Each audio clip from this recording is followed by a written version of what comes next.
fois de rêver que j'amassais des fruits. C'est-à-dire que dernièrement, j'ai fait un songe où j'étais quelque part, j'étais sortie avec des amis et puis il se faisait tard. Je me suis assouplie sur le canapé. Et là, en même temps, je voulais rentrer. Mais tellement que j'étais épuisée, je me suis assouplie. Et du coup, vraiment un sommeil léger. Du coup, je vois quelqu'un dans le songe qui me dit, rentre dans ce champ de maïs. Je vois un vaste champ de maïs. Vraiment vaste, je vous assure que... Et la personne me dit, rentre dans ce champ de maïs là et prends autant de maïs que tu en auras besoin. Et quand je rentre dans le champ de maïs, ce qui est bizarre, c'est que je trouve non seulement effectivement le maïs que j'ai commencé à récolter, mais il y avait toutes sortes de fruits. Toutes sortes de fruits. Il y avait des zatangas, les ananas et tout le reste. Et là, je profite aussi à prendre les fruits que j'aimais en fait, les avocats et tout le reste. Donc j'ai pris ces fruits-là et il y avait les paniers à ma disposition. J'ai mis tous les fruits dans les paniers. Et là je dis au monsieur, mais je mets les fruits là-haut parce que c'est tellement... Les paniers sont remplis et non, je ne peux pas, j'ai que 2 bras. Je ne sais pas comment je vais faire pour soulever les tous les paniers en question. Et là, je prends les... Il m'a dit, il y a une brouette. Il y avait une sorte de brouette là, vraiment plus énorme même que la brouette, mais où tous les paniers là pouvaient contenir. Et j'ai pris tout ce qui était là, j'ai mis ça dans le panier, dans la brouette, et je commençais à pousser la brouette. Mais la brouette était tellement lourde. La brouette a été lourde, je vous assure. Très lourde. Et tellement qu'elle était lourde, j'avais besoin d'aide. Et là, j'ai pris... comment vous appelez ça? Il y avait un monsieur qui passait, pardon. Il y avait un monsieur qui passait dans le songe. Et j'ai dit au monsieur, ah monsieur, est-ce que vous pouvez m'aider? Il est en train de marcher, je parle. Je m'adresse au monsieur, il fait comme s'il ne m'écoute pas. Et c'est comme ça que j'ai pris, j'ai insisté, j'ai dit, je vous en supplie, machin, aidez-moi. Et le monsieur est venu, il a pris la boîte, il a commencé à pousser. On va où? Je dis, ah, je m'en vais chez moi. Il m'a dit, c'est où? Je lui donne la boîte postale, le code de ma maison. Et c'est comme ça que le monsieur a commencé à pousser la boîte. Je sens que le monsieur avait du mal à pousser la brouette. Et la définition du songe, c'est quoi? Quand tu rêves que tu amasses des fruits dans un rêve ou dans un songe, par exemple, pour d'autres, tu vois que tu es en rêve, alors, tu es enceinte. Tu es enceinte dans le songe, dans les rêves. Pour les femmes, disons, naturellement, parfois tu n'as même pas un homme dans ta vie, tu es toute seule, mais tu fais un songe où tu remarques que tu es enceinte et parfois tu es à terme, ça m'est arrivé aussi. Et ces 2 types de rêves, la signification c'est que tu es sur le point d'obtenir, en fait de récolter le fruit des efforts que tu as émis, ou bien, si ce n'est pas en termes d'efforts, en fait tu es sur le point d'obtenir quelque chose, de rentrer en possession de quelque chose. Et le fruit dans le rêve, d'accord, ce champ-là signifiait la vie. Le champ dans le rêve signifie la vie, signifie les opportunités que tu as eues dans ta vie. Ce songe-là signifie l'environnement où tu vis, les relations, les amis, parfois la famille dans laquelle tu es né. Et non seulement ça, pour aller plus loin, ça définit aussi ta vie spirituelle, ta relation avec Dieu. Le champ signifie l'environnement où tu vis, l'environnement où tu as semé, d'accord, les étapes de la vie que tu as franchies, d'accord, et c'est ça le champ. Et dans ce champ-là, Et la vie en général, ce que je voulais dire dans ce message, c'est que sachez que la vie, c'est comme un champ. La terre sur laquelle nous sommes, c'est comme si tu étais dans un champ. D'accord?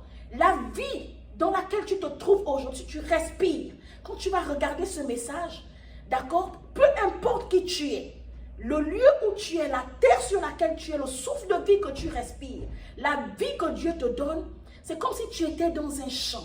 D'accord?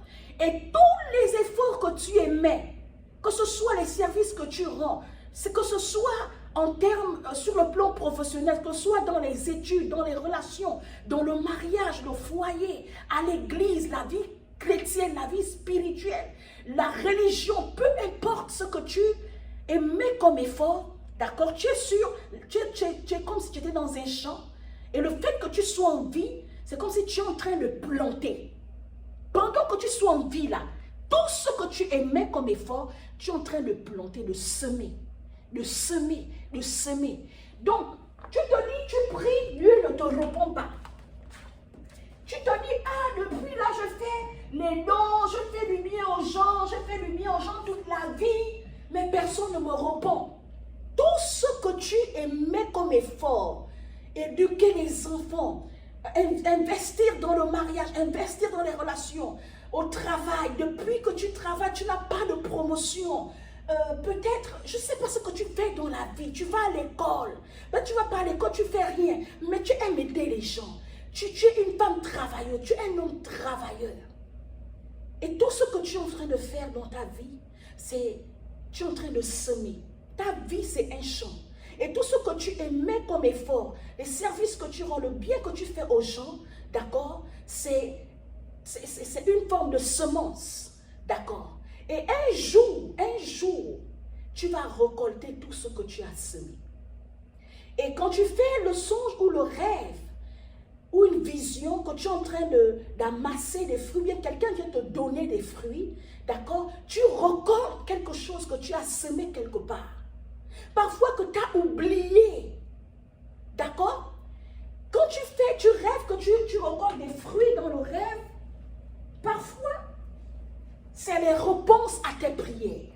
Tu as prié longtemps. Peut-être même tellement que tu étais découragé, tu es sorti même de l'église. Tu es sorti, tu ne pries plus, tu ne crois plus, tu n'as plus d'espoir. Mais puis tu fais des rêves où tu es toujours en train d'amasser des fruits. Et il y a des gens, ils font quoi? Ils amassent de l'argent. Tu trouves des sacs d'argent dans le rêve, des sacs d'argent. C'est le résultat de tout ce que tu as émis comme effort. Les services que tu as rendus. C'est pour dire à quelqu'un, tu as fait du bien, les gens ne te sont pas reconnaissants. Un jour, tu vas récolter ce bien-là d'une manière ou d'une autre. Et c'est ça le résultat de la vie. Tu es sur le point d'amasser quelque chose. Et comme je disais, dans mon direct, sur ma page Facebook, je disais ceci, que parfois tu es dans un champ, parfois tu es quelque part, tu pries, tu te dis depuis que je prie, Dieu ne me répond pas. Dieu ne me répond pas. Mais dans les songes, tu remarques que tu es dans un environnement où tu récoltes, tu prends, tu as des fruits, tu vis bien, tu manges bien et tout le reste. Mais dans la vie réelle, tu vis misérablement. Mais Dieu est en train de te dire, il est en train de te répondre. Que parfois, là où il attend que tu récoltes ce que tu as semé, ce n'est pas l'endroit où tu es là. Dans la Bible, Dieu avait dit à Abraham, quitte la maison, quitte ta parenté, quitte le lieu là où tu es là. Va là où je t'envoie. Et Abraham a obéi. Il a obéi et quand il est parti, c'est là où Dieu lui a répondu. Et dans la Bible, Abraham était l'un des hommes qui ont impacté l'histoire chrétienne sur la terre. À cause de l'obéissance. Parce que du fait qu'il est quitté d'un endroit à un autre. Et pourtant, Abraham priait chez ses parents. Et pourtant, Abraham priait à cet endroit. Peut-être qu'il priait plus que même quand il est parti. Mais ce n'est pas là où Dieu voulait le répondre. Dieu voulait qu'Abraham se déplace. Israël est resté 400 ans en esclavage. Et Dieu a suscité un Moïse. Et Moïse est venu les sortir de l'Égypte avec la force de Dieu. Mais Dieu a commencé à travailler dans la vie des Israélites. D'accord? C'est quand ils sont sortis de l'Égypte.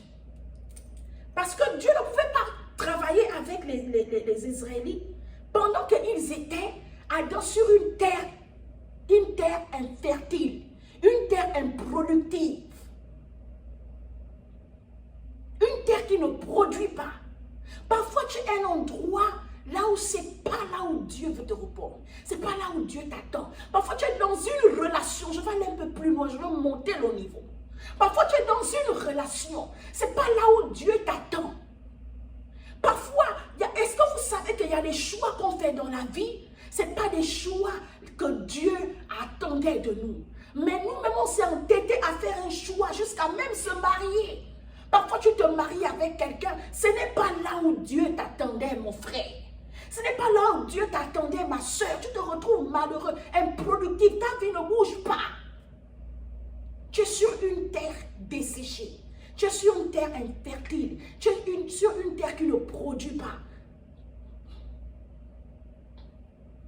Tout simplement parfois à cause du choix qu'on a fait.